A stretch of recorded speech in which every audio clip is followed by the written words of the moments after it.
Hello dear student. आज हम इस वीडियो लेक्चर में देखने वाले हैं क्लास 10th का न्यू एनसीईआरटी सिलेबस के according chapter number 1 real numbers का इंट्रोडक्शन पार्ट। इंट्रोडक्शन पार्ट में हम सबसे पहले कुछ बेसिक डेफिनेशन देख लेंगे, उसके बाद हम एचसीएफ एलसीएम देखेंगे, उसके बाद थियरम जो गिवन है आपकी टेक्स्ट बुक में वो देख लेंगे। देन आफ्टर हम किसी भी नंबर को इरेशनल कैसे प्रूव करते हैं वो देख लेंगे। आप वीडियो को बिना स्किप किए टिल द एंड देखिए ताकि आपको सारे थियरम सब कुछ अच्छे से समझ में आ जाए। ओके, स्टार्ट करते हैं। तो सबसे पहले हम बेसिक डेफिनेशंस देख लेते हैं। नेचुरल नंबर यानी कि काउंटिंग नंबर्स जो होते हैं उसे हम नेचुरल नंबर कहते हैं, राइट। जैसे हो गया 1 2 3 4 5 और उसको इस तरीके से हम नंबर लाइन में रिप्रेजेंट करते हैं 1 2 3 4 5 up to infinite. Then natural number को डिनोट करने का जो इंग्लिश अल्फ़ाबेट है वो एन है।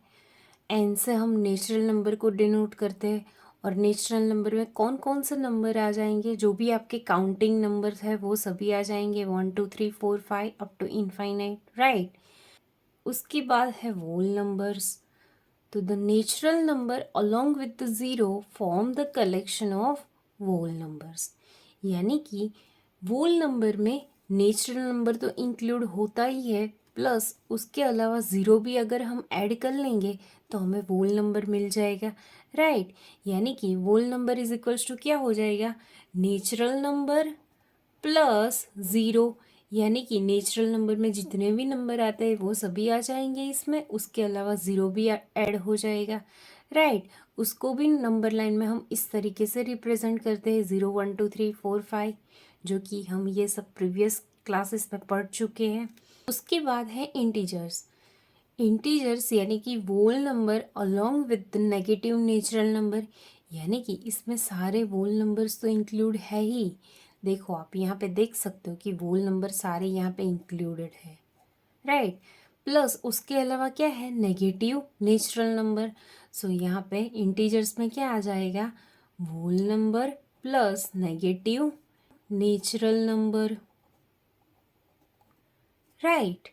इंटीजर को हम इंग्लिश अल्फ़ाबेट Z से रिप्रेजेंट करते हैं, जहाँ पे negative natural number zero and positive natural number include हो जाएंगे, ओके। या फिर इसके अलावा आप ऐसा भी बोल सकते हो कि whole number plus negative natural number include हो जाएगा, उसे भी हम नंबर लाइन में इस तरीके से रिप्रेजेंट कर सकते हैं। देन आफ्टर है rational numbers. Any number which can be expressed in the form of p by q, where p and q are integers and q is not equal to 0. यानी कि ऐसा नंबर जिसे हम p by q की form में represent कर सके और वहाँ पे p और q क्या है, इंटीजर है, कोई भी एनी इंटीजर, और q is not equal to 0। यानी कि हम कोई भी ऐसा नंबर जिसे हम न्यूमरेटर और डिनोमिनेटर के फॉर्म में लिख पाए, जैसे कि एग्जाम्पल के तौर पे मैं ले रही हूँ 2/7। तो यहाँ पे देखो आपके पास p भी है और q भी है, यानी कि ये रेशनल नंबर हो गया। सिमिलरली अगर मैं ले रही हूँ -5, तो भी काफ़ी सारे लोग बोलेंगे कि -5 p है हमारे पास पर q नहीं है। तो अगर आपके पास डिनोमिनेटर में कुछ भी नहीं होता तो हम 1 लिख सकते हैं। ये भी एक रेशनल नंबर हो जाएगा। सिमिलरली अगर मेरे पास कोई ऐसा नंबर है मिक्स फ्रैक्शन की फॉर्म में, तो इसे भी मैं p बाई क्यू की फॉर्म में कन्वर्ट कर सकती हूँ। 3 1 ज़ा 3, 3 + 2 5/3। ये भी एक रेशनल नंबर हो जाएगा, राइट।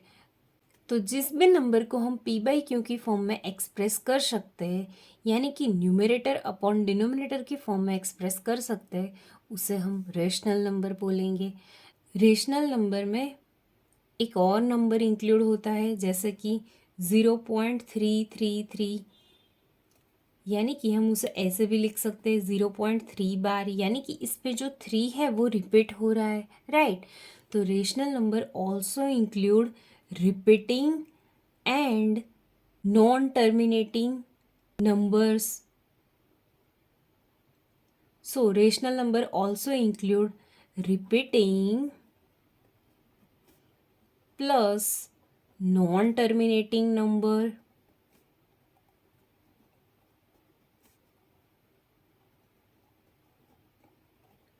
यानी कि ये जो 0.33 अप टू इनफाइनाइट यानी कि ये 3 रिपीट ही हो रहा है, तो ये इस तरीके का नंबर भी हम रेशनल नंबर में इंक्लूड करते हैं। उसके बाद हम देखेंगे irrational numbers. So a number is called irrational if it can not be express in the form of P by Q, यानी कि ऐसा नंबर जिसे हम पी बाई क्यू की फॉर्म में एक्सप्रेस नहीं कर सकते, और वहाँ पे P and Q are integers and Q is not equal to 0। Irrational number mainly किसे बोला जाता है, जिसे हम P बाई क्यू की फॉर्म में नहीं रिप्रेजेंट कर सकते, राइट। जैसे कि फॉर एग्जांपल मैं यहाँ पे ले रही हूँ √3, तो √3 का कोई परफेक्ट स्क्वायर रूट नहीं निकल रहा है, यानी कि ये भी एक इरेशनल नंबर हो जाएगा। उसके अलावा है 3.142798 अप टू इनफाइनाइट। अभी आप देखो यहाँ पे कोई भी डिजिट रिपीट नहीं हो रही है, तो यहाँ पे non repeating and non terminating number भी इंक्लूड हो जाएंगे। Non repeating plus non terminating numbers,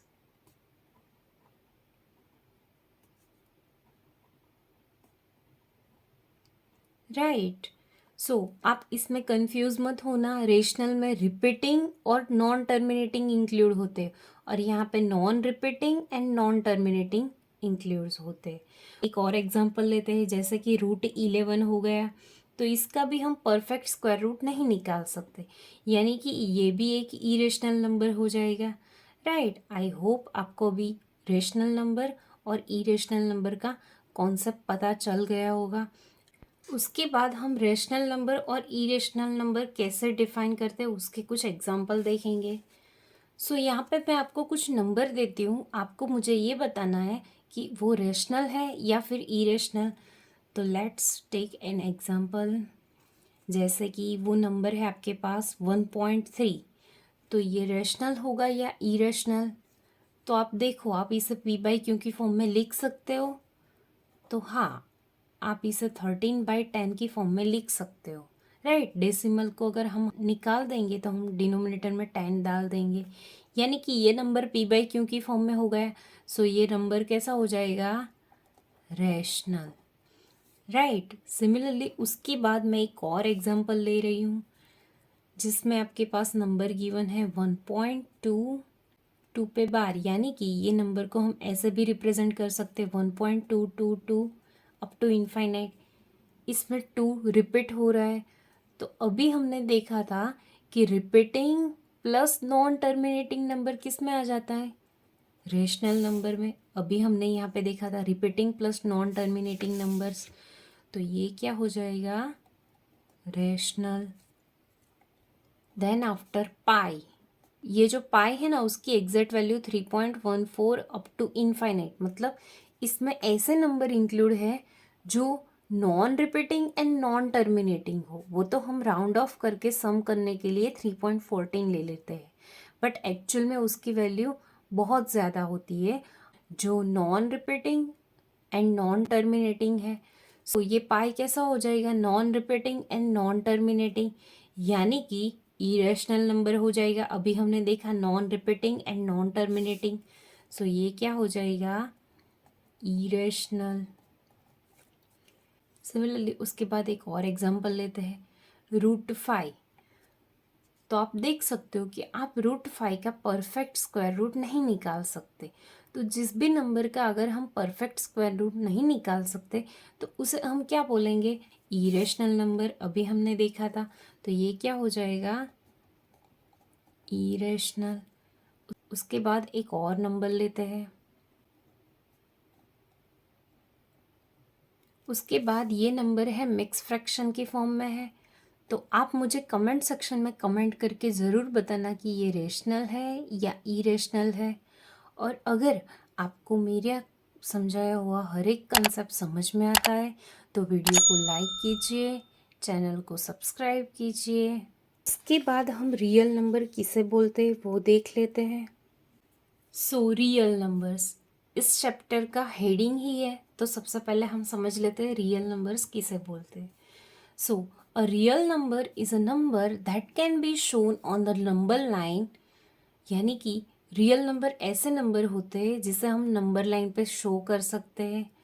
it includes both rational and irrational numbers, यानी कि रियल नंबर में रेशनल नंबर और इरेशनल दोनों इंक्लूड हो जाते हैं, राइट।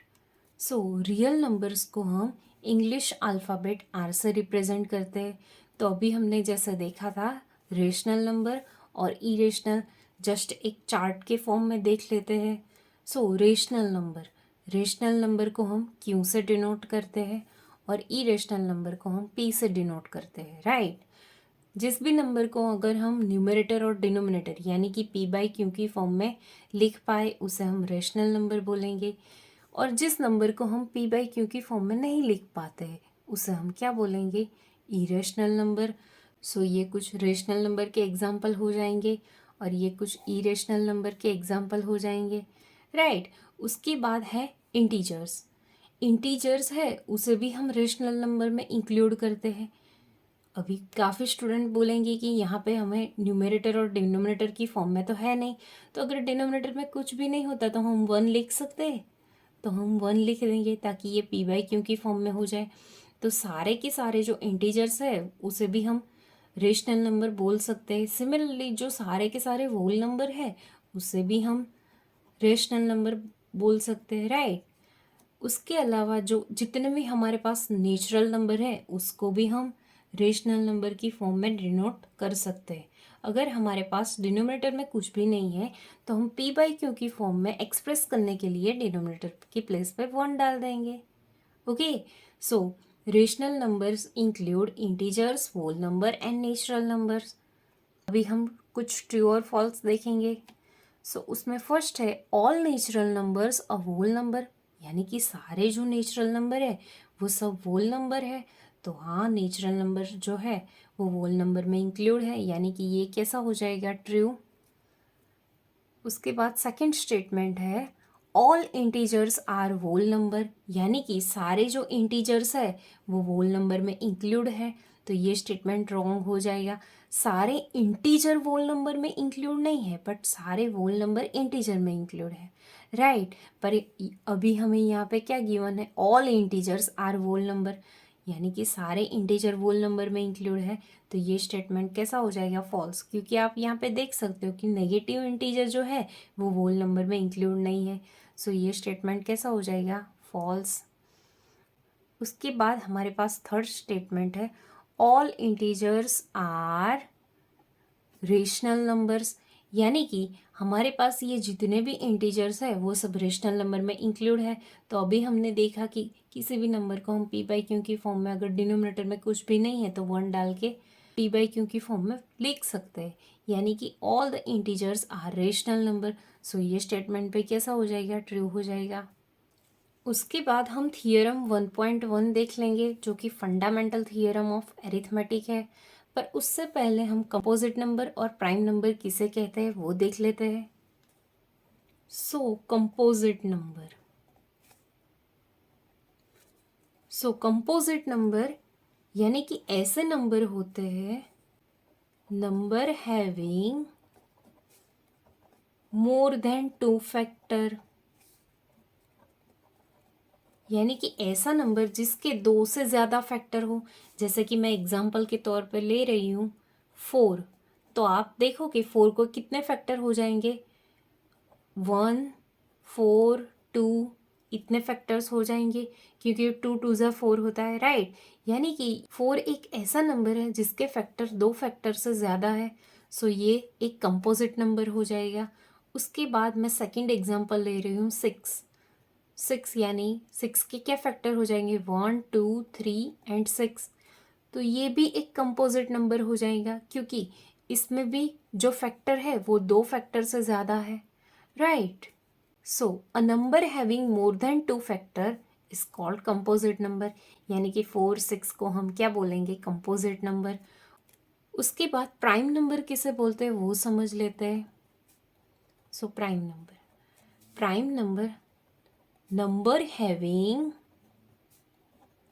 एग्जैक्ट टू फैक्टर्स, उसमें क्या आ जाएगा 1 प्लस नंबर इटसेल्फ, यानी कि ऐसे नंबर जिसके सिर्फ 2 फैक्टर हो, जैसे कि मैं एग्जांपल के तौर पे ले रही हूँ 3, तो 3 सिर्फ 3 के टेबल में ही आएगा, 3 1 ज़ा 3, यानी कि 3 के सिर्फ 2 ही फैक्टर हो जाएंगे, एक तो 1 आ जाएगा और नंबर इटसेल्फ, यानी कि ऐसे नंबर जिसके सिर्फ 2 फैक्टर हो, जिसमें एक फैक्टर 1 हो और दूसरा वो नंबर इटसेल्फ हो, इसे हम क्या बोलेंगे? Prime number.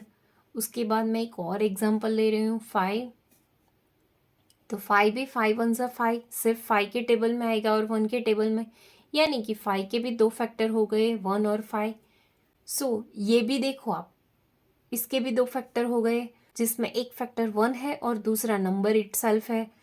ऐसे नंबर्स को हम क्या बोलेंगे? Prime number.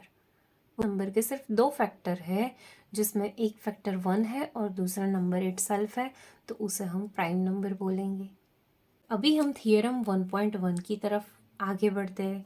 So theorem 1.1, fundamental theorem of arithmetic, says that every composite number can be expressed or factorized as a product of primes, and this factorization is unique apart from the order in which the prime factor occurs। यानी कि किसी भी composite number को अगर हम define करते हैं तो हम प्रोडक्ट ऑफ प्राइम की फॉर्म में डिफाइन कर सकते हैं।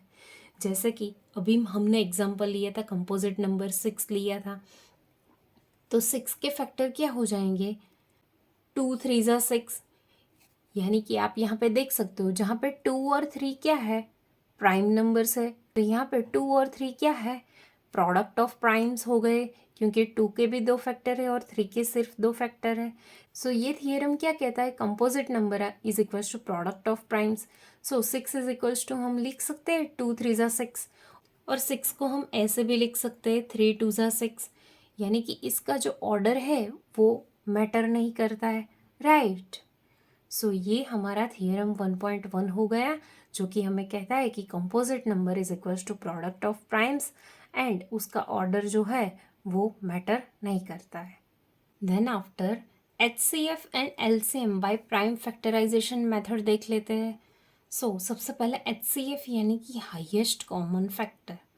So, product of the smallest power of each common factor involved in the number, यानी कि smallest power of each common factor, यानी कि दो नंबर के बीच में जो कॉमन फैक्टर है उसकी स्मॉलेस्ट पावर अगर हम कंसिडर करते हैं तो हम HCF मिलेगा।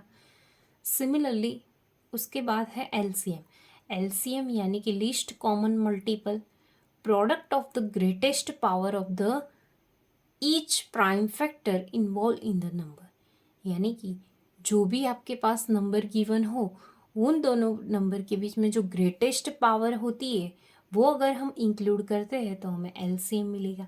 जैसे मैं यहाँ पे एक एग्जांपल कंसिडर करती हूँ 12 और 10, तो 12 के क्या फैक्टर हो जाएंगे?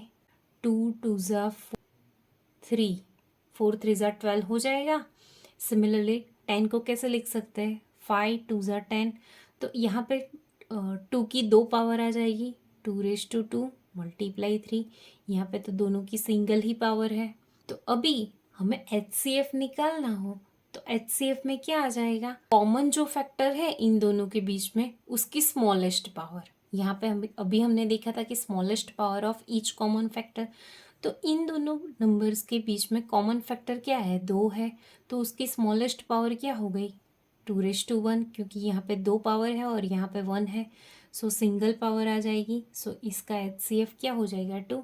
और सिमिलरली अगर मुझे इन दोनों नंबर का LCM फाइंड आउट करना है तो जो भी आपके पास नंबर गिवन है उसकी ग्रेटेस्ट पावर आएगी। यहाँ पे 12 और 10 में हमारे पास टोटल कितने नंबर्स है? 2 है, फिर 3 है और 5 है।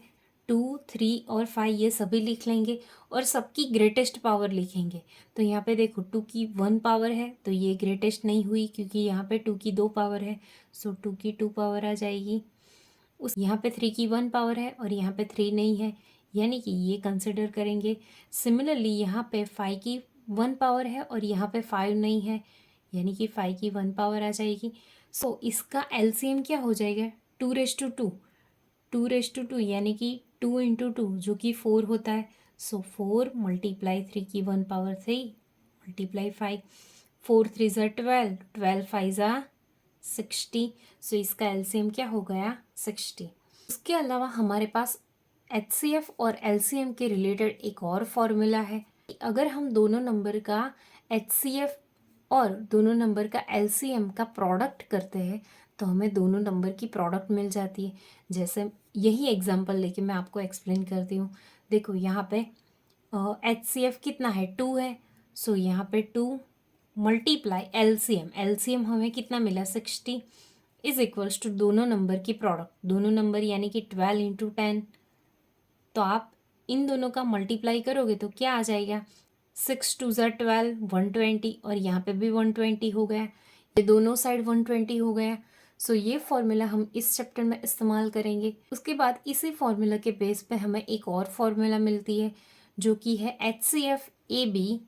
अगर मुझे HCF फाइंड आउट करना है दोनों नंबर के बीच का तो ये A मल्टीप्लाई B तो आएगा, प्लस HCF के साथ जो ये मल्टीप्लिकेशन में जो टर्म थी वो डिनोमिनेटर में चली जाएगी डिवीजन में, राइट। सो ये LCM AB हो जाएगा।